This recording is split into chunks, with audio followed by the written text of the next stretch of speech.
I've just completed my last long run before the Dublin Marathon, which means I've now begun my taper. So I thought this is a good idea to talk through what a taper is, how I'm going to do it, and how it's usually done.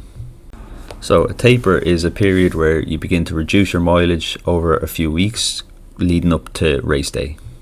How long a taper will be tends to depend on the event. The longer the event is, the longer you should taper for. In this case, I'm tapering for a marathon, so that's mainly what I'm going to be discussing today. So the purpose of the taper is to just reduce your mileage a bit, allow the body to rest and recover a little bit, which allows you to then adapt to your training, and that'll put you in the best place on race day, and you'll also be fresher than you have been during your training, which makes maintaining your pace a little bit easier. Usually for a marathon, your taper is going to be somewhere between 2 or 3 weeks long, depending on your own personal preference. For me, it's going to be a 2-week taper. So this time around, I'm doing my taper a little bit differently. In the past, what I've done is reduce my mileage 2 weeks before, and then on race week, I've done very little mileage. So I've only kind of done a couple of runs through the week, maybe Monday, Tuesday, Wednesday, and then Friday. So I'm taking 2 rest days, and each of the runs I've done in the past have been quite short. On Monday, I would usually do an hour, and then 45 on Tuesday, and then no longer than half an hour the other days. I'm going to change that up a little bit this time, so I'm probably going to keep to my running schedule for the most part. So I'm still probably going to run maybe 5 times before race day, but shorter runs than usual, of course, and there will be a rest day in between, and then just a little shakeout on Saturday morning. So the advantage of the fact that I'm doing 2 marathons within a month is that I can kind of use this first taper to judge how my body adapts to that and how I feel on marathon day, and then go into the Florence Marathon knowing that and adjusting my taper according to that. So the important thing with a taper is that you don't want big drops in how much you're running. You want to just gradually drop it. So obviously if you do a 3-week taper, you can gradually do it a little bit smoother. If you're doing a 2-week taper, there's probably a bit more of a drop, but it all is personal preference. People tend to say that what you should try to do is stick to your usual running schedule and just maybe reduce the duration of those runs instead, and then obviously the intensity as well. So for example, I'll probably still do a session now 2 weeks out, which is a speed session, probably on the Wednesday and then the Friday as well. And what I'll just do is reduce the amount of sets or intervals that I've been doing in those sessions in order to sort of keep that speed stimulus, but just give the body basically less fatigue. So for example, my most recent threshold day was 3 reps of 6k. I'm probably going to reduce that in this week to maybe 3 reps of either 3 or 4k. So I'm nearly half in the distance of those sessions. But again, this is just to keep the stimulus in there, but reduce the load on the body and the intensity. So alongside this, what you want to do is basically maintain your eating. So you don't want to reduce your food intake just because you're running less. What you want to do is actually build up your fuel stores. So alongside reducing it, you want to maintain your food intake. So if people were doing a 3-week taper, what they would probably want to do is reduce mileage in that week to about 85 to 90% of your mileage. So for example, my highest week was 150 kilometers. If I was to do a 3-week taper, my week 3 would be around about 127, 128 kilometers, which is I think about 79 miles. Then you move on to your 2-week taper, and you want to be running at about 70 to 75% of your highest week mileage. In my case, this is going to be what I plan to do, which is about 112 to 113 kilometers, which is about 70 miles.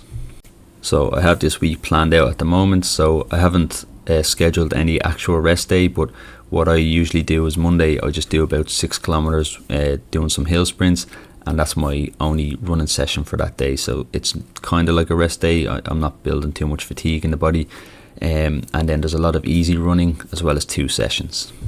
So all of this is going to be shorter than my usual runs, which basically is the effect of the taper. So I'm just reducing the load on the body, making it a bit easier, but not totally stopping what I'm doing.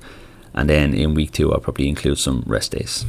Another adaptation I'm going to make in my 2-week taper is that I'm going to change my long run from a Sunday to the Saturday, so it just gives me an extra day before race day in between my last long run and the marathon itself.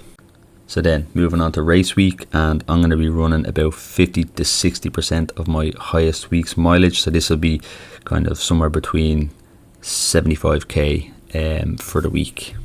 I haven't fully planned this one out yet, so it may come in as less mileage than that.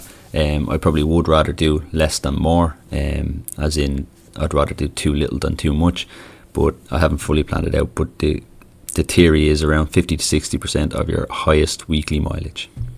I'm not really going to include many sessions in this week. It's going to be pretty much all easy running, and to kind of keep the speed stimulus in the body, I'm going to be doing strides at the end of those easy runs. So strides are kind of about a 20-second mini interval. You're going to kind of get up to top speed, kind of gradually. You just don't go straight into top speed, and then you get to top speed and then slow back down over the course of 20 seconds. And I usually do 20 seconds on and then 20 seconds break and then another 20 second stride.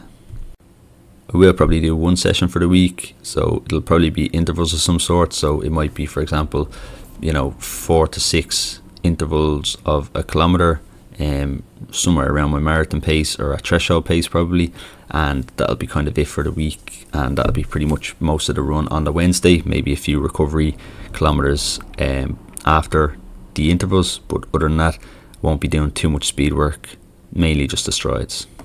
And then added to that, on the Saturday morning, I'm going to do what's known as a shakeout. So it'll be no longer than half an hour, very easy pace, maybe a few strides at the end, and it's just basically to kind of keep the body ticking over. And it basically just prepares you for race day.